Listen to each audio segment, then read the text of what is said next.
जो घटना shadow SDM साहब ने की थी, जिसकी निंदा पूरे प्रदेश भर में हुई एवं देश भर में हुई, और ये सिर्फ चिकित्सकों के साथ नहीं, किसी भी राज्य कर्मचारी के साथ इस तरह का बर्ताव कोई भी इंसान नहीं कर सकता।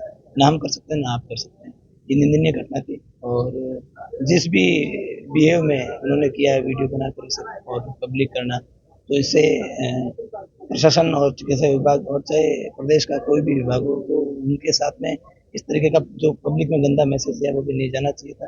और चूंकि ये घटना हमारे साथी के साथ हुई, तो हमारा विरोध भी करना बनता था। तो हमने अपने विरोध प्रदर्शन शांतिपूर्ण तरीके से किए और कोशिश की कि हमें हड़ताल का रास्ता भी नहीं चुनना पड़ा, जिससे मरीजों को कोई तकलीफ हो, क्योंकि पब्लिक भी बड़ी उम्मीद लेके अस्पतालों में आती है। तो सरकार का जो पार्ट है, सिस्टम है, उसको ध्यान में रखते हुए हमने करीब 9 दिन तक शांतिपूर्ण तरीके से प्रयास किए थे अपने।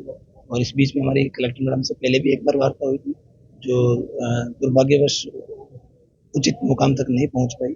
और आज हम मैडम ने हमें दोबारा बुलाया था वार्ता के लिए, और हम अभी यहाँ वार्ता के लिए हैं। तो वार्ता में अभी ये आया है कि हमारे जो स्टेट के एसोसिएशन है, उनसे भी हमने बात की, और जो डॉक्टर रामस्वरूप रावत है, उनके साथ जो घटना हुई है, उनके उनके हितों की भी सुरक्षा हो, कि वो अपने आप को असुरक्षित महसूस नहीं करें, इस सिस्टम के साथ में अच्छे से चले। उन सभी बिंदुओं को देखते हुए हमने वार्ता की मैडम के साथ में। और हमारी वार्ता में जो एसडीएम साहब जिन्होंने ये अपराध कारित किया था, वो खुद मौजूद रहे। और अंत में वार्ता में कलेक्टर मैडम ने ये हमें सुनिश्चित किया है कि बाड़मेर जिले के अंदर कहीं भी अगर भविष्य में अधिकारी कोई भी औचक निरीक्षण पे जाएंगे, वो अपनी गरिमा के साथ पेश आएंगे और कलेक्टर मैडम के निर्देशों से जाएंगे। ये सारी चीज़ें मैडम ने कहा कि मैं लिखित में दूंगी, वो भी लिखित में दे देंगे, वो चीज़ इसके ऑर्डर जारी हो जाएंगे। जो एसडीएम साहब ने जो किया, उनकी वो व्यवहार उचित नहीं था। और वो राजस्थान जो सर्विस स्कूल्स के अंदर जिनसे जो कार्रवाई बनती है उस घटना के तहत, तो चार्जशीट मैडम ने लास्ट मीटिंग में बोला था कि मैं इशू कर दिए, सॉरी नोटिस इशू कर दिया था। उस नोटिस 17 सीसी नोटिस के अगेंस्ट में उनको चार्जशीट भी आज दे दी गई है, और चार्जशीट के अंदर उनके 3 इंक्रीमेंट रोकने की बात भी की गई है। तो ये है कि जो न्यायोचित कार्रवाई उसके से होनी चाहिए थी, वो भी हुई है। और एसडीएम साहब खुद सॉरी फील कर रहे हैं इस चीज़ के लिए। उन्होंने पब्लिकली ये चीज़ माफ़ी मांगी है कि मेरे से आवेश में आकर ये चीज़ गलत हो गई है, और मैं डॉक्टर रामस्वरूप रावत से माफ़ी मांगता हूँ। तो जो हमारी मुख्य मांग हालांकि निलंबन तक की थी कि निलंबित होना चाहिए, लेकिन अब जो स्थितियां बनी है, उस स्थितियों के साथ में जो हमारी स्टेट एसोसिएशन और मैडम की वार्ता के बाद में, और एसडीएम साहब के दिल से उनकी माफ़ी मांगने पर, क्योंकि हमारा कभी भी ये मुद्दा इस तरीके से नहीं था कि हम इसको अपने आप को ऊपर दिखाएं या फिर उस तरीके से लेते हैं, क्योंकि हमें भी मरीजों की सेवा करनी है और सरकार के पार्ट में सरकार का सारे काम भी करने हैं।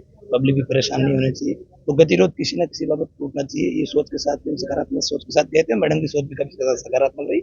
3 बिंदुओं पे सहमति बनी। पहली ये कि भविष्य में किसी भी प्रकार के कोई भी राज्य के प्रशासन का कोई भी अधिकारी है, चाहे वो एसडीएम साहब हो, चाहे कोई भी व्यक्ति हो, कई बार तहसीलदार साहब भी चले जाते हैं करने के लिए भी, कोई भी अगर औचक निरीक्षण में जाते हैं तो वो गरिमा के साथ जाएंगे और इसकी निर्देश उचित निर्देश जारी हो जाएंगे। पहला बिंदु ये था।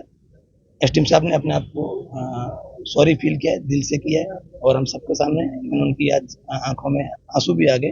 तो ये बहुत हालांकि उन्होंने जिस भी वे में किया है, गुस्से में आके किया है, लेकिन नहीं होना चाहिए। एक न्यायाधीश से ये उम्मीद नहीं की जा सकती इस तरह के व्यवहार की। उन्होंने इसको फील किया है। और तीसरा बिंदु ये रहा है कि जो उनकी जो चार्जशीट है वो इशू कर दी गई है, और डॉक्टर रामस्वरूप रावत को ये इंश्योर किया गया है उनके हितों की सुरक्षा के लिए, अगर वो वहाँ पे अपने आप असुरक्षित महसूस करते हैं, क्योंकि वो खुद कोटपुतली के रहने वाले हैं, बाड़मेर के नहीं है, और काफ़ी दूरी से रहते हैं। तो मैडम ने ये इंश्योर किया है कि जो भी उनकी डिमांड होगी, वो रुकना चाहेंगे तो वहाँ रुके, नहीं सेवा से अन्यत्र कहीं जाना चाहेंगे, या जो भी उनकी तरफ से होगा, मैडम ने कहा कि मैं इनके साथ में करूँगी, तो उनके हितों की सुरक्षा भी होगी।